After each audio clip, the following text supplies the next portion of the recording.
Bonsoir, bonjour chers économistes. Après avoir parlé de recrutement, aujourd'hui nous allons parler de deuxième cours de la partie GRH qui est la formation. Passons au plan du cours. Dans un premier temps, nous avons un exercice dont la correction est à la fin de la vidéo.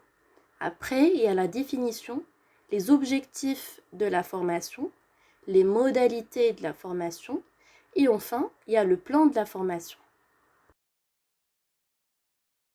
L'exercice est comme suit. Il y a un travail à faire composé de deux questions.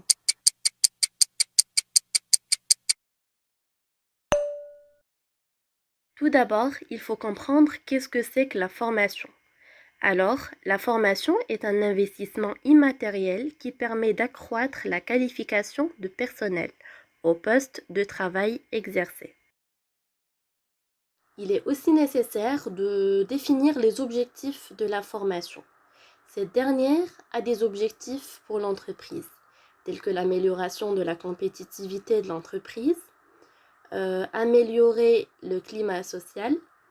Ça permet aussi à l'entreprise de préparer une action de recrutement interne et enfin s'adapter aux changements technologiques. Il y a aussi des objectifs pour le salarié. Pour lui, c'est une source de motivation, de promotion, c'est une source de développement de carrière et ça lui permet aussi d'enrichir ses connaissances. Nous avons deux modalités de la formation. Il y a la formation initiale qui est l'ensemble des connaissances acquises par le salarié avant son intégration dans la vie professionnelle. Il y a aussi la formation continue qui est l'ensemble des actions de la formation poursuivies par le salarié au cours de la vie professionnelle.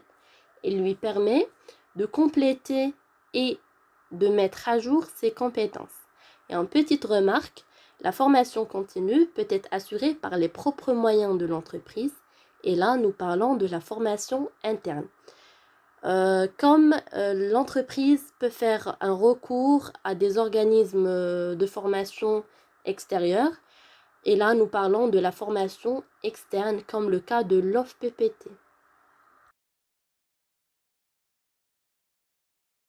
Pour réussir le programme de la formation, l'entreprise doit définir avec précision ses différentes composantes.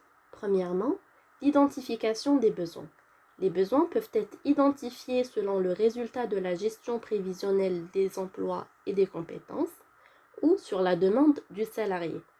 Deuxièmement, il y a la fixation des objectifs de la formation. Par exemple, augmenter la productivité de 20%. Troisièmement, le choix des bénéficiaires, c'est-à-dire les salariés qui peuvent profiter du programme de la formation. Il y a aussi la détermination de la durée de la formation. Par exemple, la formation va durer 3 jours, une semaine, un mois, etc.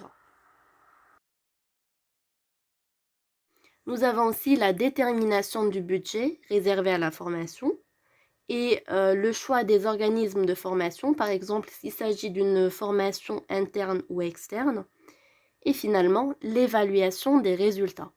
Et là, l'entreprise doit mettre en place des outils adaptés pour mesurer l'efficacité de la formation. Et finalement, voici la correction de l'exercice. Il y a une réponse à chaque question.